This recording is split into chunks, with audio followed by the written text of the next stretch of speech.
एक बीबी का व्यू सुन रहा था कि ये पाकिस्तान काले कोट वालों ने बनाया था और ये काले कोट वाले ही बचाएंगे, काले कोट वाले निकलेंगे तो पाकिस्तान बचेगा और इसका कुछ बनेगा। ऐसा क्या आपके राय है इसके लिए? जी बिस्मिल्लाहिर्रहमानिर्रहीम। राशिद भाई, पहले ये आपने अच्छा सवाल किया, लेकिन इससे पहले मैं एक इंपॉर्टेंट बात जो, क्योंकि इससे पहले आप वसीम कादर के बारे में कर रहे थे जी। मैं यूनियन काउंसिल 147 का जनरल सेक्रेटरी भी हूँ और कोऑर्डिनेटर था इलेक्शन में इस यूनियन काउंसिल में।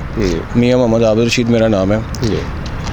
वसीम कादर साहब की सबसे पहली जो मीटिंग है वो अपना असद भाई ने करवाई थी, वहीं इनसे मुलाकात हुई।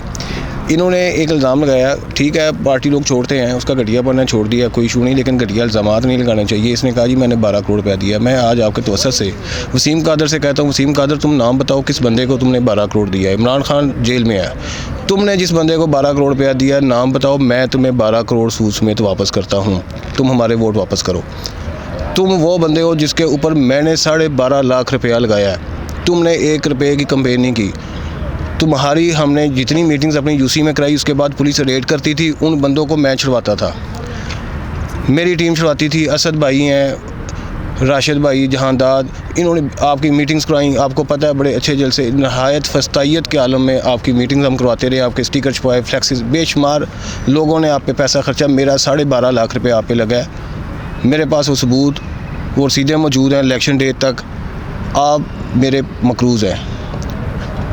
आपने 12 करोड़ रुपया अगर किसी को दिया है, मुझे सबूत दें, मुझसे 12.5 करोड़ रुपया आप वापस लें और हमारे वोट वापस करें। और मेरा जो 12 लाख रुपया और 12,45,000 रुपये लगे हैं, 12.5 लाख तकरीबन ये बनता है, वो आप मेरे मकरूज़ हैं, मुझे वापस करें। ये नहायत घटियापन है आपका।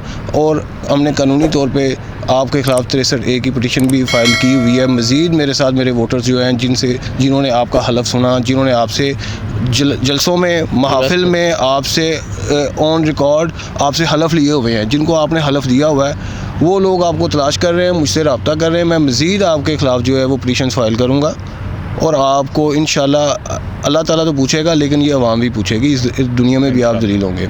बाकी आपने जो काले कोट का कहा, तो आपने राशिद भाई देखा होगा कि पिछले 2 साल से जितनी फस्तायत, जितना जुल्म सितम हो रहा है इस अवाम पे, इस मुल्क पे, इस यानी कि आप कह लें कि एक बनाना स्टेट बन चुका होगा। यहाँ पे कोई कानून आइन इंसाफ नहीं है। जो बंदा कानून इंसाफ की बात करता है, हक़ की बात करता है, उसको उठा लिया जाता है। दुनिया भर में वीगो डाले, ब्लैक डाले मशहूर हो चुके हुए हैं।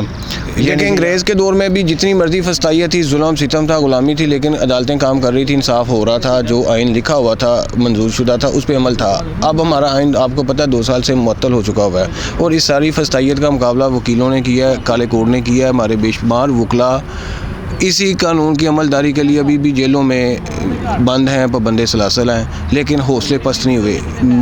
आपने बिल्कुल रिसेंटली एक मिसाल कल की देखी होगी, परसों भी हाई कोर्ट बार के इलेक्शन हुए हैं, तो हालांकि ये बार इम्पार्शियल होती है, उसमें लोकल पॉलिटिकल पार्टीज़ का कोई इन्फ्लुएंस नहीं होता, लेकिन वो एक जलसा बन के एक पार्टी इलेक्शन बने तारीख में पहली मरतबा, और जो कैंडिडेट जिसके ऊपर खान का हाथ आ गया, वो कैंडिडेट जीत गया। और आपने देखा कि पूरा लाहौर हाई कोर्ट जो है वो कैदी नंबर 804 के नारों से गूंज उठा।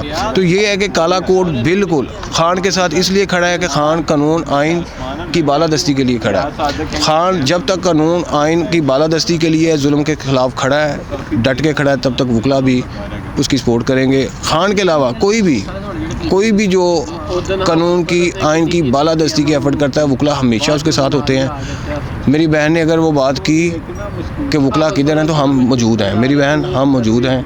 हम आज भी अपनी जान हथेली पे रख के सुबह घर से निकलते हैं और शाम को वापस आते हैं। हमें भी डराया जाता है, हमें भी बड़े लोग कहते हैं कि यार डाले वाले उठा लेंगे, वीगो ले जाएगा, ये कर लेगा। हम कहते हैं कि कोई बात नहीं, जो रात कब्र में आनी है वो बाहर नहीं आ सकती।